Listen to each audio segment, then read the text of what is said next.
What's going on, everyone? Thanks again for joining us for another episode of the Sit Down Pre-Show. Joining me tonight for this conversation is a legacy coach.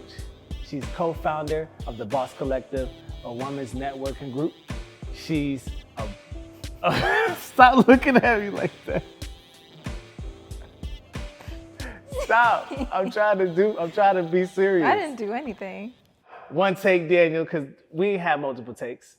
Thank y'all so much for tuning into another episode of the Sit Down Pre-Show.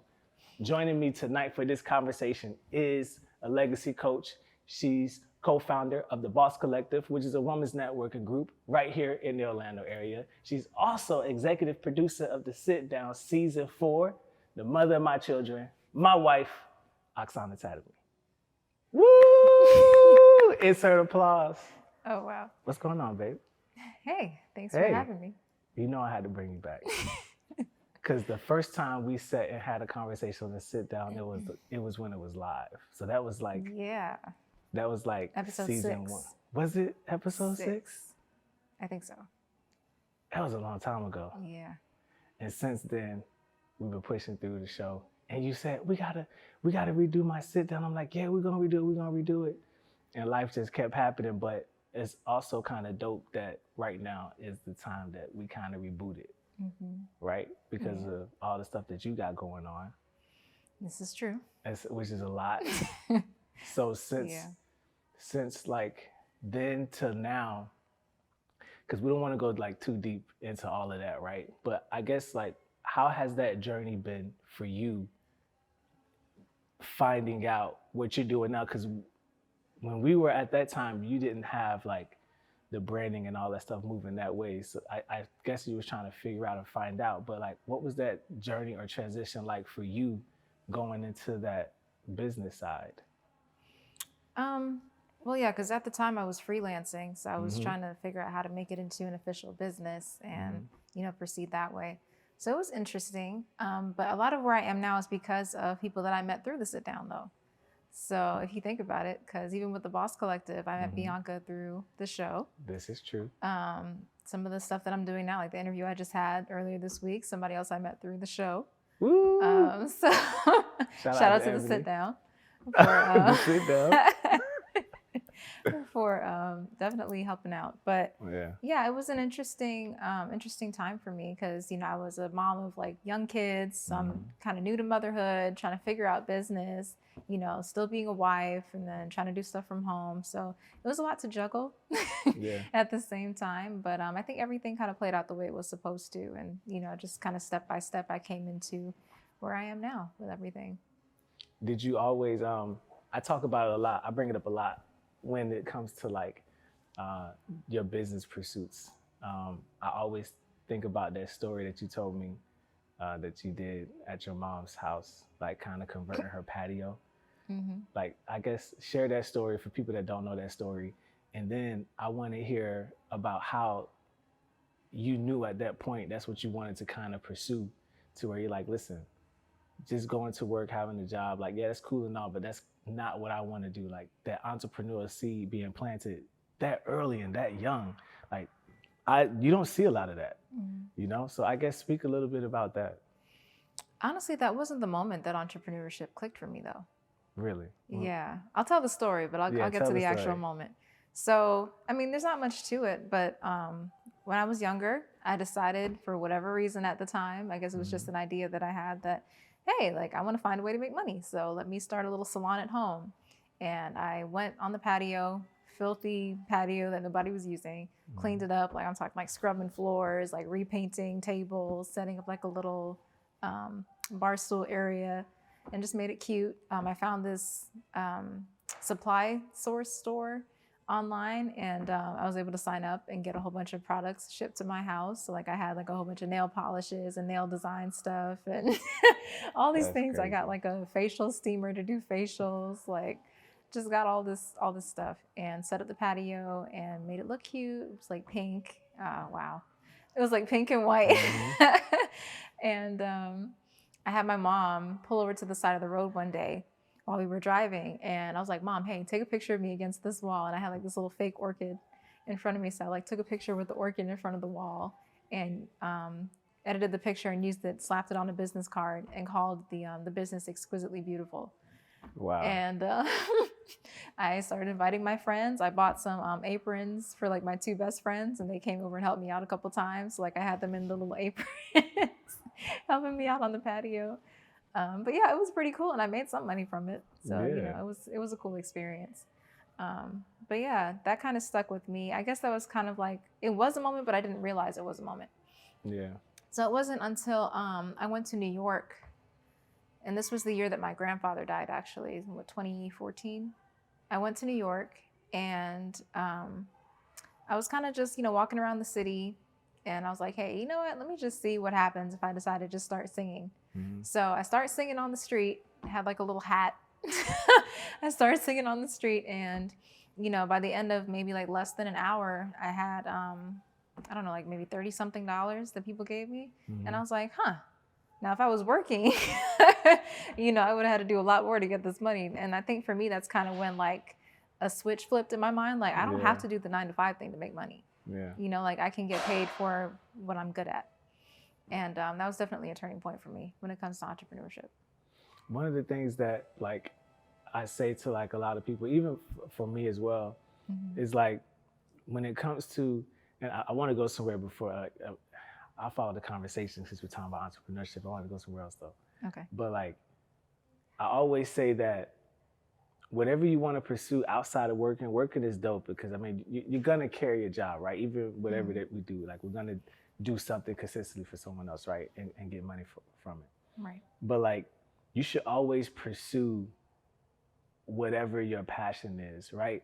And improve that skill set. Mm-hmm. And you got me into the like skill set mentality, right? Versus like you calling it, oh yeah, it's a gifting. Like, okay, it could be a gift, right? But you want to refine that skill till you become like a master at it. Mm-hmm. And then now you can put that skill into the marketplace, and generate some type of revenue. But you still want to have a passion for it, because you want to love what you're doing. Yeah. Right? So and that's what I always tell people. I'm like, listen, like it's cool, like do your job, and that's fine, get money that way if that's what you want to do. But you should always be pursuing something. You should always be pushing into that. And that's what one of the things that I really do like about you is like, and I admire about you. And it's encouraging for me to even see that, because it's like, yeah, Daniel, you can do this, but you'll always give space and encourage that. Okay, make sure you're pursuing this though. Mm-hmm. So I guess speak to the fact that where that comes from for you, to where it's just like the 9-to-5 stuff is cool, but where your passion is at. Why is that something, or how did that become such a focus for you in your personal life? I've never been asked that before. Yeah, good question. It was. Why is that so important to me?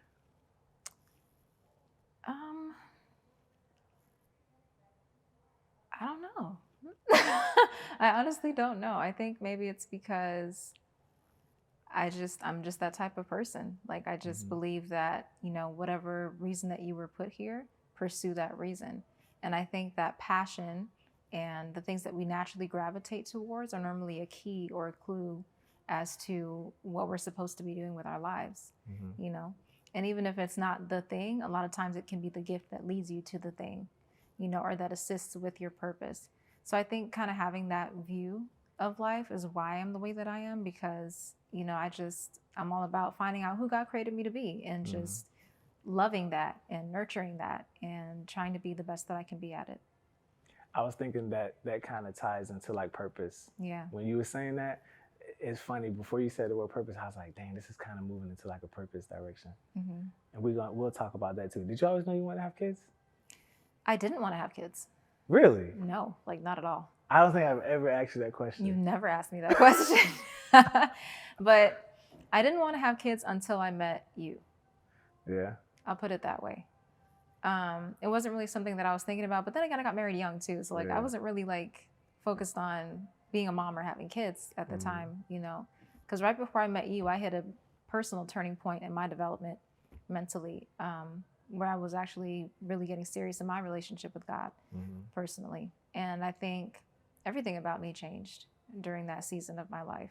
My desires changed. The things I thought about and pursued were changing. So I think we met at the perfect time. honestly, like right about the perfect time. Yeah. Because once I met you and I started thinking about marriage, I didn't really have to like go out of my way to think about it. It kind of just came naturally. Like, you know, okay, kids, cool. Okay, yeah, I want to homeschool. Okay, yeah, let's do this, you know? So it just flowed. Yeah. I think that's one of the things I love the most about our dynamic is that it just happened naturally. Yeah. And so you have two children, right? Well, three. And you said it. I was gonna go there because I was gonna move into to kids, and I think that'd be a dope segue for purpose too. And you homeschool.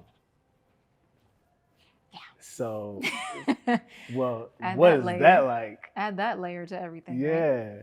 Right? So I'm still fairly new at it. Like I've only done it for like a little over a year with Soraya, but I love it. Yeah. I love it. I love the fact that I can do it at my own pace. And I love the fact that I'm literally there for every stage of her development.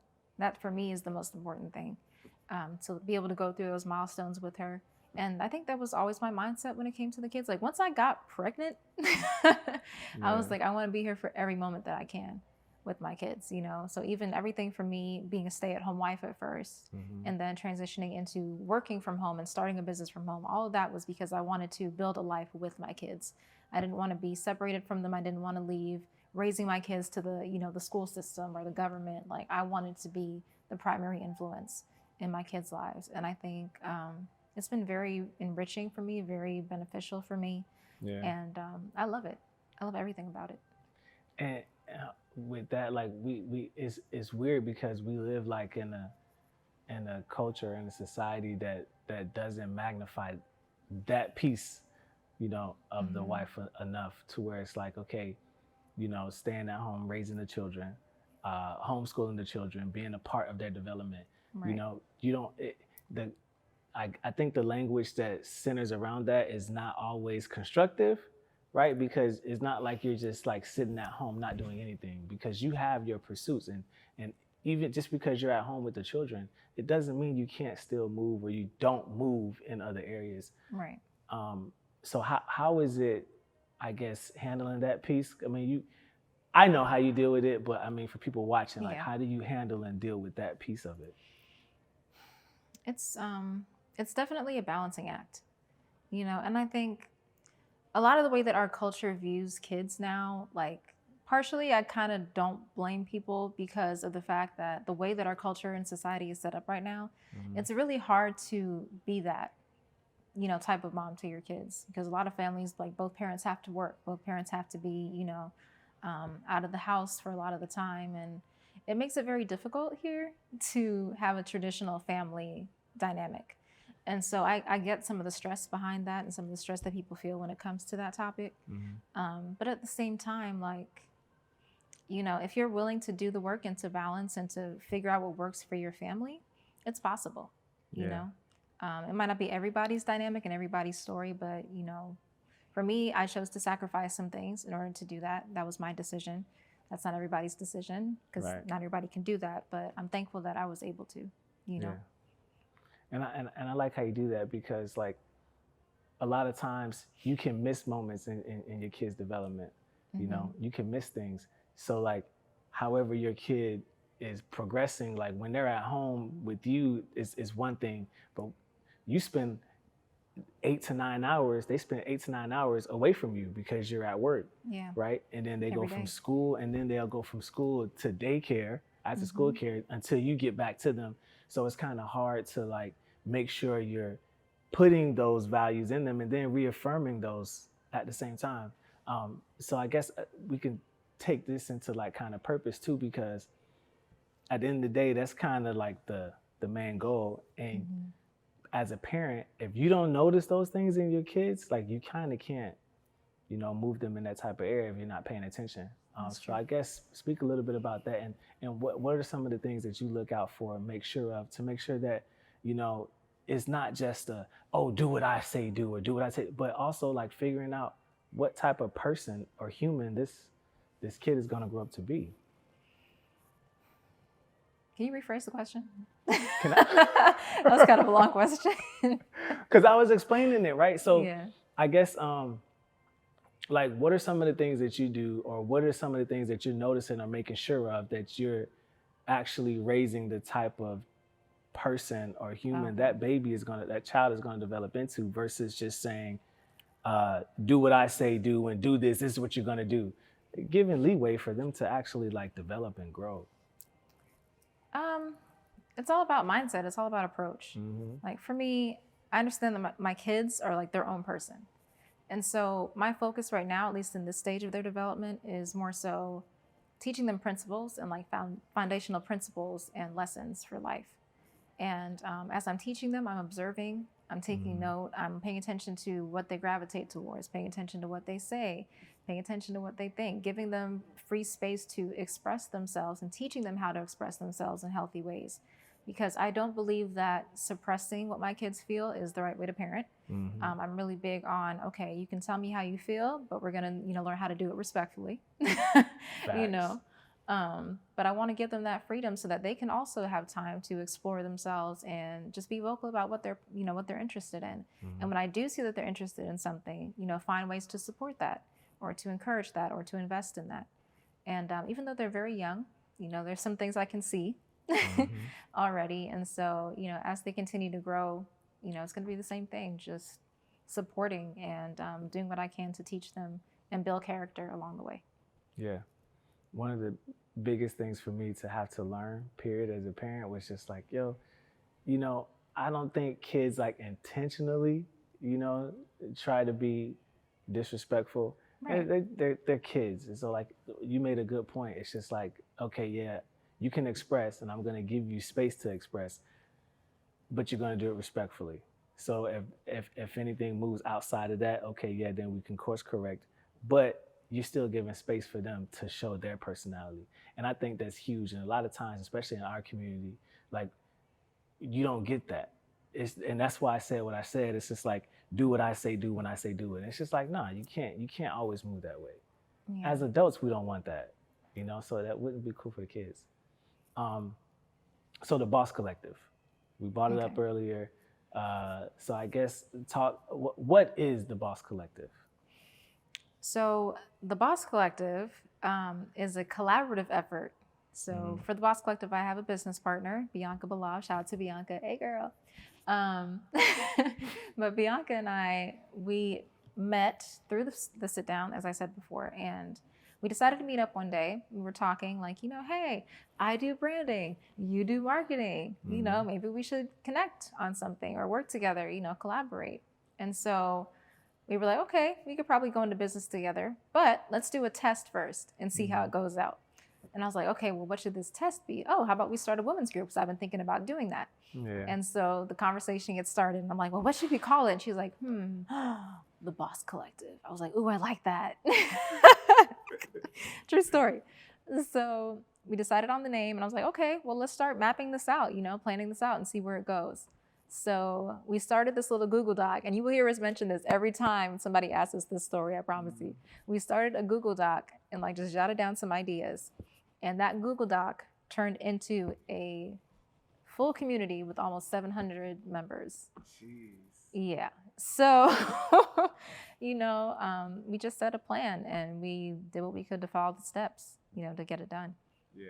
But it's catered towards providing a space for women to network, entrepreneurs to network, and to really support each other. Our slogan is engage, empower, and evolve. So we have a bunch of networking events that we do to encourage women to, get together, support each other, and actually network with each other and build those relationships, because we've witnessed personally how impactful collaboration can be.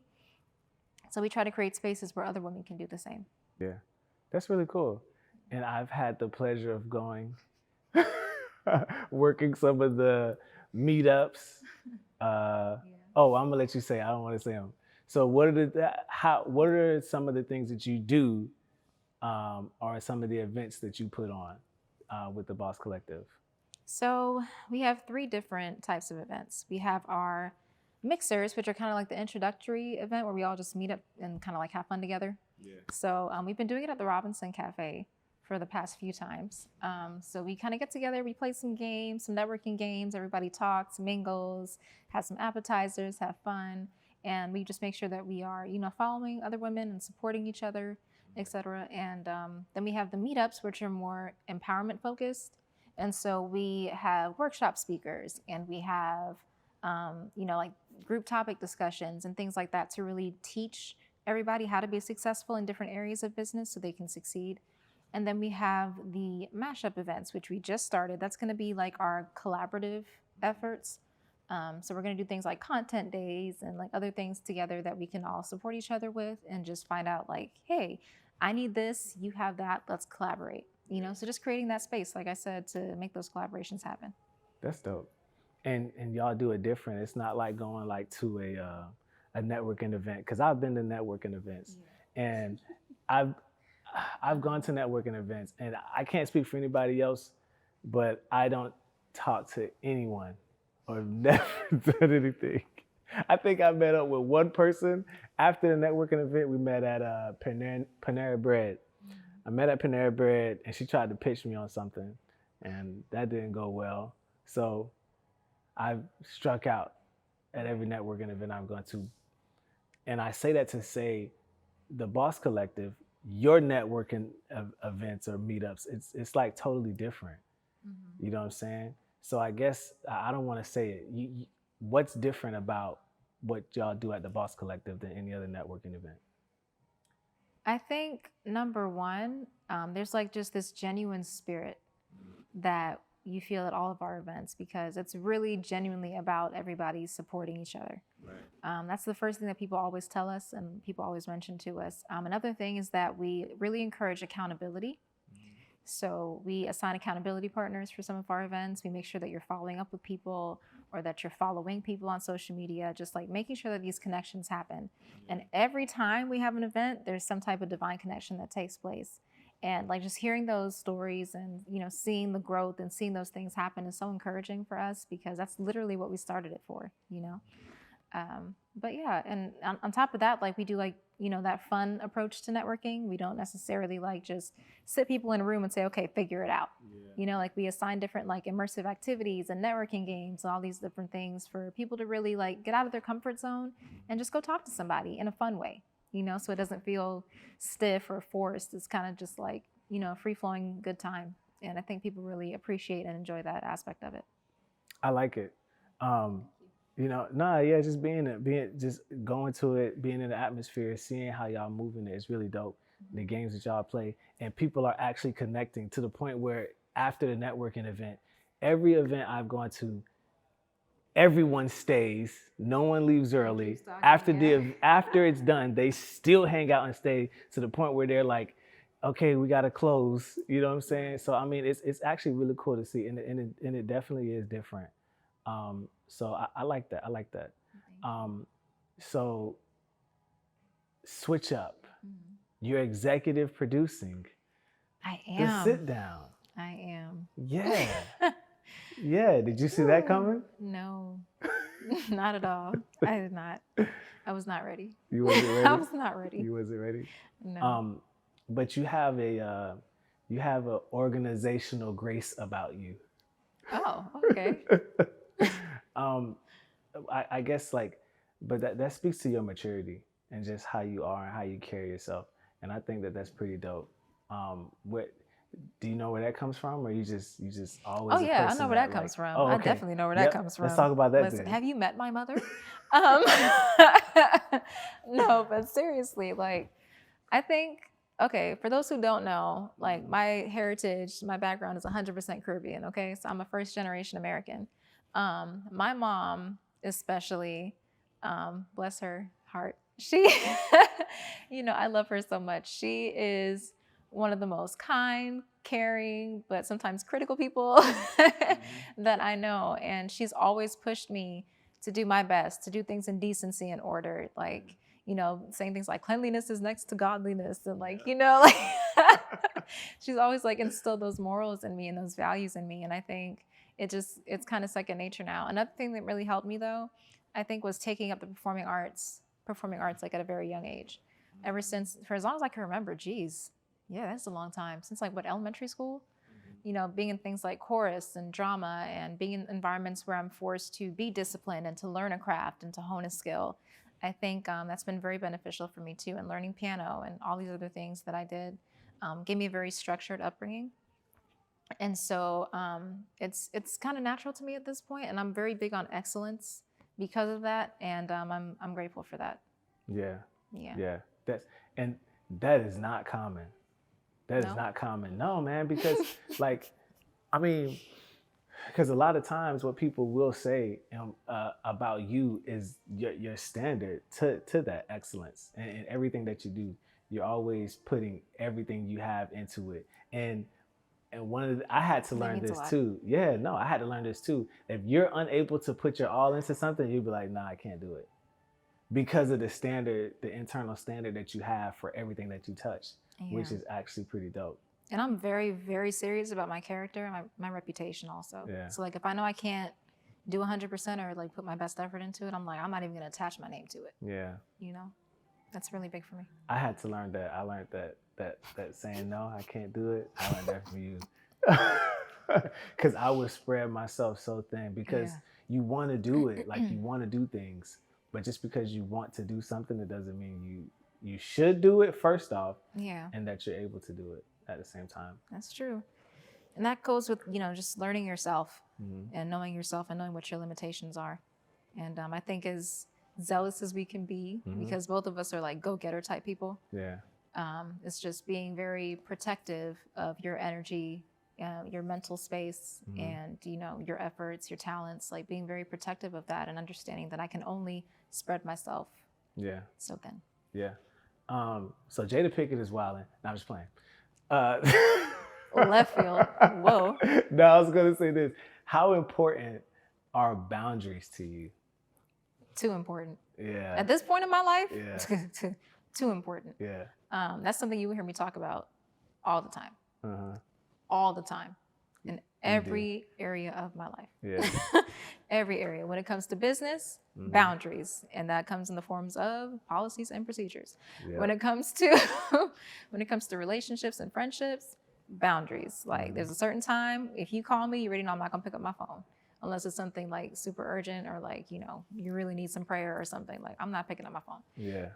But just having those things in place, like if I know I'm not gonna wanna do something, even like if I'm starting any type of new venture, like other people know up front, hey, I'm not gonna be available at this time or on these days or da-da-da-da. Like I said it up front so that there's no misunderstanding. Yeah. And then for newer relationships, like whenever there's somebody pushing a boundary, I address it right away. Because I've learned that when you don't address it right away, that leads to resentment and buildup, and then it can come out in the most unhealthy ways when you finally do respond. So learning just to be quick with my responses when something upsets me or bothers me has been really helpful too, with boundaries. Yeah, that's something that you taught me too. Boundaries, saying that I need to, because I came into, I feel like, with just the way that I was and how I am, and just the desire to want to give and help so much. That's something that you helped me with too, and even on the business side, policies and stuff like that. Like you have an executive grace about you. Thank you. But that helped me out. That helped me out with all those things.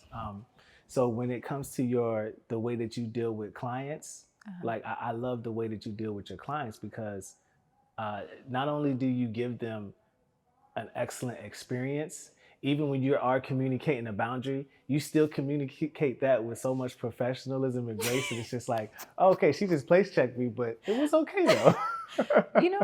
The funniest thing one of my team members said to me in Teach Me the other day, she was like, like you'll correct us, but like by the time you're done, like it's in such a nice way. I'm like, okay, I can do better. Yeah. I was like, oh wow, okay.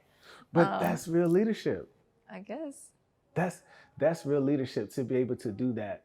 Because one of the biggest things that I've noticed that has it's always been important to me, but at this stage of my life where I'm at right now, this age that I'm at, I'm almost 40. Like I'm not taking no disrespect. Like respect is like, boom. Right. I see how people, when they get older and they get a little bit more loose with the lips, they're like the oldest, they just be like, I'm just gonna say what I want to say. Okay. But I see how that happens, right? Yeah. I'm learning how that happens. And one of the biggest things to me right now, man, more than anything, it's respect. Like showing it, making sure I'm showing it, and making sure that I'm getting it back too. And if that boundary has to be set and enforced, whatever, do it, you know, and be okay with doing it. That's big. You know?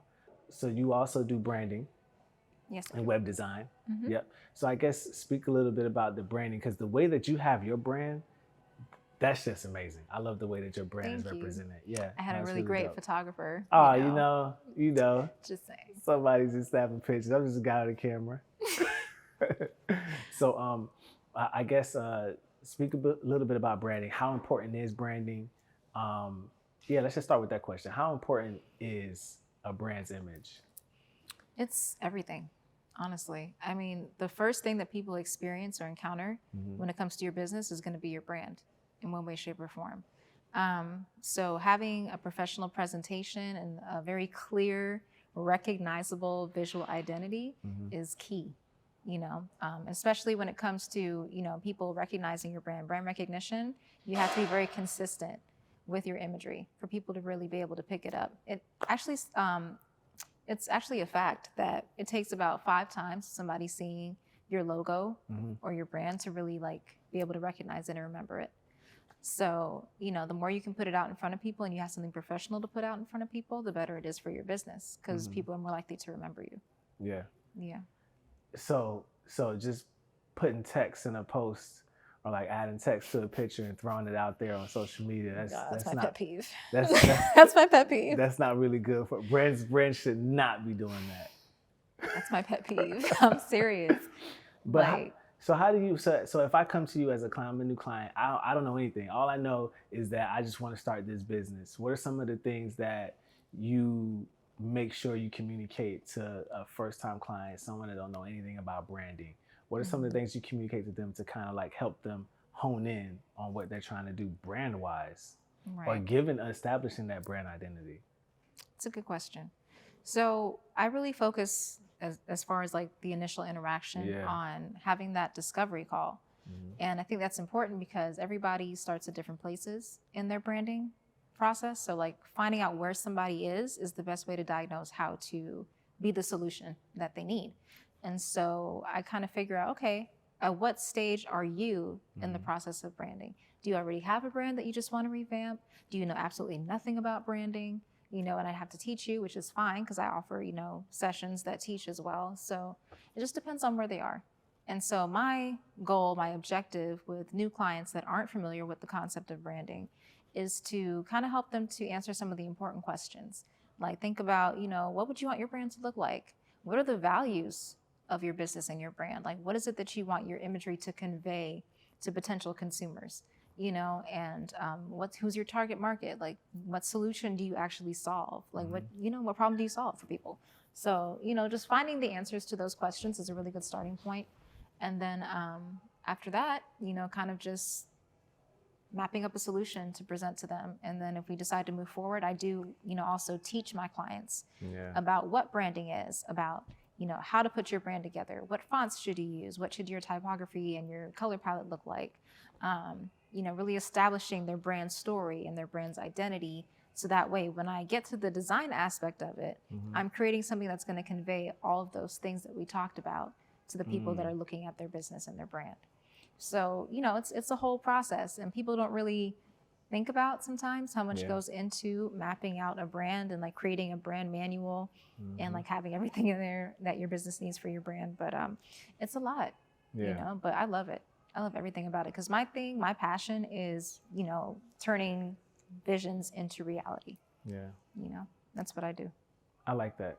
And you helped me with my brand too, especially the sit down. Hey. So everything that y'all see sit down related and the way it just be popping, it's all her, man. So I mean, I love that. I'm telling you, man, you have an organizational grace about you. Thank you. That's the 3rd time I said it, and confirmation come in 3s. Even if it's from the same person. Nah, I love that, man. I love that. I appreciate you sitting down here taking this time to talk to me. Thank you for having me. I'm pretty sure this won't be our last conversation. I hope not. On camera. But yeah, man. So thank y'all so much for watching. We'll be back with some more pre-shows, man. And stay tuned for season 4 too. Bye. Oh, bye. That was your camera. You had it right the first time. Okay, whichever one.